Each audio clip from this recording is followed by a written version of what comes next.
The title of this book is Mee-An and the Magic Serpent, written by Baba Wague Diakite. On the edge of the desert, a beautiful but vain young girl named Mee-An lived with her parents and her magical younger sister, Asa. Mee-An was looking for a perfect husband. She could not bear the thought of a man who bore a single scratch, scar, or blemish on any part of his body. "I am so beautiful. I deserve someone as perfect as I am," she told her sister. Suitors seeking Mee-An's hand in marriage came from far and wide, offering her parents cola nuts. But as soon as Mee-An saw them, she rejected them all, finding fault in even the tiniest blemish. Seeing a person is not the same as knowing him, Mee-An's mother cautioned, but stubborn Mee-An would not listen. Asa, Mee-An's sister, was younger, but she was wiser. She was tired of all the hapless suitors, so one day she decided to help find the perfect man. She turned herself into a fly and went off to the marketplace in search of a man without a single scratch, scar, or blemish on any part of his body. Whenever she spotted a newcomer in the village, she would fly all around him, landing annoyingly here and there. But she could not find the perfect man anywhere. The young men in the village knew all about Mee-An and her hopeless quest. They whispered about her amongst themselves. Her fame spread far and wide. One day, two young shepherds who lived quite far from the village sat down in the shade of a giant termite hill. They started to talk about their favorite subject, Mee-An, and how no man was good enough for her. Little did they know that a powerful serpent had made his home in this exact same termite hill. When the magic serpent overheard their conversation, he became very excited. He decided to turn himself into a perfect young man in order to win this beautiful girl. Disguised as a handsome young man, the magic serpent arrived in the village to discover a big celebration in progress. People were drumming and dancing in the marketplace. As usual, Asa was busily buzzing around, inspecting the strangers who had come from the party. She quickly noticed the new face of a very handsome young man. "Ah," she said to herself, "maybe he is the one at last." And she buzzed and landed and buzzed all around him once more. She could not see a single scratch, scar, or blemish on any part of his body. She flew home as fast as she could go. "Mee-An, I found him," she said, turning back into a girl. "He is perfect, but there is something odd about him. He does not smell like a human." But Mee-An didn't care. "Invite him to come to the house for dinner," she ordered Asa. Then she rushed off to get ready to greet him. That very evening, the perfect young man, who was really a serpent, arrived at Mee-An's house. While the sisters were cooking, strange things began to happen. First, the walls cracked. Cooking pots fell and broke. The wind howled and birds sang wildly. Mee-An's mother was worried. "These are very bad signs," she whispered to her daughter. "Beware." But Mee-An turned away and paid no attention to her mother's words of caution. A month later, Mee-An and the Magic Serpent were married.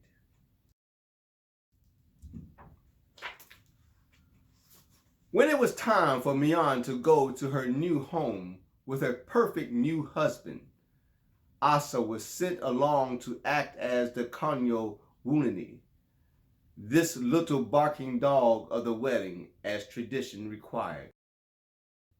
The couple and Asa had to walk for many days, feeling their way through dark forests and crossing large, dry deserts before they reached their new home. It was a single hut that stood on the far bank of a great river. "How will we get to our new house?" asked Mee-An. "Don't worry," said her husband. "I have a boat. I will get you across." The sisters had never been so far from their parents before. Despite the strangeness, life soon settled into a routine. The perfect bridegroom went out on the river every day and returned with many fish for their dinner. Asa had given up her disguise as a fly, but she still loved going out every day, exploring the world along the banks of the river. She found many plants and animals that were new to her. As for Mee-An, she was content that she felt herself putting down roots like a tree. "I will be here forever," she thought happily. One day, the sisters decided to surprise Mee-An's husband on the river by taking him some lunch. They walked a long way. Asa wondered why she had never seen him during her explorations. After they had walked and walked, they heard a strange sound peeking through the bushes. They saw a giant serpent in the middle of the river. It was singing, "I like to fish for Mee-An and her sister, to fatten them up so they can make a delicious meal." The sisters, hearing this terrifying song, suddenly realized that the perfect bridegroom was none other than this very same serpent. They crept back along the river, taking care to hide into the bushes. "We must go home to our parents," they whispered to each other. "But how will we cross the river?" Suddenly, a shadow passed over them. They looked up and saw Balakononofin, the black heron, flying overhead. Asa had seen him before, but he had never spoken to her. Even when she had called out to him, "Please, Balakononofin, help us cross the river. We will be eaten if we don't escape." But the bird, pausing in his flight, called down to them, "Humans can never be trusted. I cannot help you." The sisters began to sing this song. take us over, O black heron of the river. I promise you that horse I left back home. O black heron of the river, I promise you that cow I left back home. O black heron of the river, I promise you that donkey I left back home. O black heron of the river, I promise you that sheep I left back home. O black heron of the river, I will give you them all. Pretty words do not always tell the truth, he said. If I help, you must keep your promises. The sisters promised that they would keep their word and scrambled up onto his back. Up he flew. Just as he was crossing the river, the black serpent saw what was happening. He cleverly sang the same song as the two sisters did, but even more sweetly, trying to convince the bird to come back. But Balakonofin was no fool. He recognized the singer as the very same serpent who stole all the fish from the river. He did not slow in his flight. The magic serpent was furious to see his beautiful dinner disappearing. High in the air, he swirled, wiggling and twisting. The ashes and dust from the ground whirled up with him and caught in his funnel. But even as he twisted and twirled around Balakonofin and the sisters, they flew on. He had no power. He was mere dust. He fell back into the river defeated. And ever since, serpents live in the water. As for Balakonofin and the sisters, they flew home to the girl's family. But the black heron was no longer black. The serpent's dust had turned him white. Asa and Mee-An kept their promise to the bird. He left with a horse, a cow, a donkey, and a sheep.